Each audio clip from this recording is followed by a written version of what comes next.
video is me showing off my brand new Pandora Box 5, which was gifted to me by Simon. Thank you so much, Simon.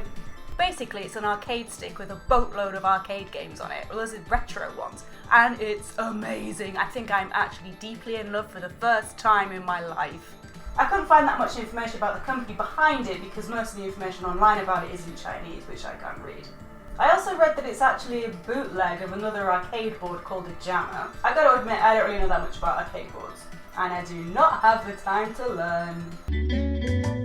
But anyway, there's like 960 games on it, so it's going to keep me quite busy for a while, I think. Obviously, as you can see, it's actually more kind of geared towards 2 players, but unfortunately I don't have a player 2 at the moment because Solid Snake put a restraining order out on me. Alright, this is it. Get out. Get out. Go on. Go on. Go.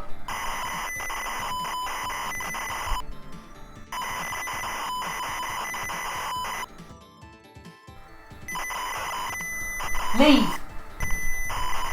Well, you need arms to play. What is that? One of the things I'm really enjoying about it is how it forces you to watch this intro every single time you boot it up.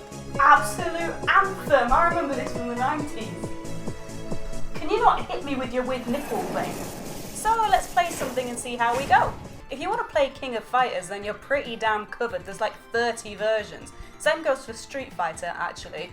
I really suck at fighting games, but let's play this one, because I know I can play as that woman who dresses as a cat and has anti-gravity breasts. She looks just like me! Except my breasts aren't anti-gravity. If anything, they're pro-gravity. In my opinion, if you really want to play one of these classic arcade fighting games, then you really do need some kind of arcade stick. And mainstream console companies knew this when they started doing arcade boards. You probably already know of the NES Advantage. In the 80s and 90s, it was especially difficult for a game console to be able to accurately emulate an arcade game simply due to lack of power. But having these controllers certainly helped with the feel of playing arcade at home. The NES Advantage was released in 1987 and was intended to look and feel like an arcade stick, although the buttons were made with rubber rather than micro switches. I'm guessing this meant it didn't sound all clicky and slappy when it's being used. Which is a shame, because that's the best part of an arcade stick.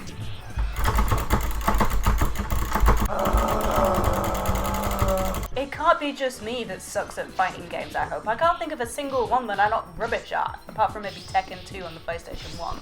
Why are there so many editions of King of Fighters? Can anyone tell me? I haven't really played fighting games that much, especially these older ones until now. So this is the first time I've properly seen this ridiculous trope of boob physics in action.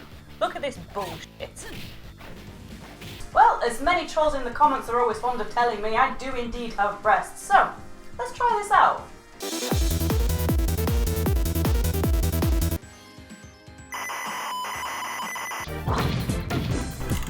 Come on.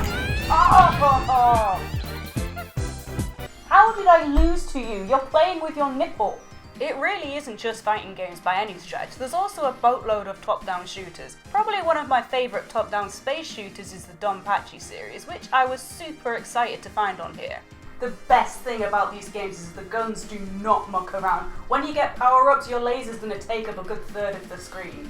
Look at this is ridiculous. Incidentally, there are save functions on the Pandora that you can use so you don't have to keep restarting each game every time, but to be honest, I prefer the original arcade feel, so I just have it set to just 1 round each time. Another thing I've noticed with the later arcade games from the 90s was that you kinda didn't really get a lot of context about what was going on. What just happened? I was so excited to find Sexy Parodius on here. This is one of my most favourite games ever. I am certainly going to do a video on this one day. Look at how damn cute it is, I actually can't cope. It's also great to play Metal Slug again. These are some of the most awesome games ever, and they are super satisfying to play. Bubble Bobble, do you remember this? If you want an earworm, it's right here. Good luck getting that music out of your head. I've had it on a pretty much constant loop since I was 12.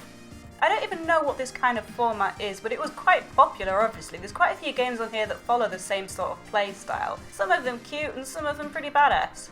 Obviously there's a large amount of puzzle games too, which to be honest I don't really enjoy playing unless I have someone to play them with. But there's some in here that I have never seen in any arcade ever, ones which I would be pretty gutted to waste my money on. Specifically I'm talking about these sort of spot the difference games where you have to move a cursor around to find bits that aren't the same as on the other side.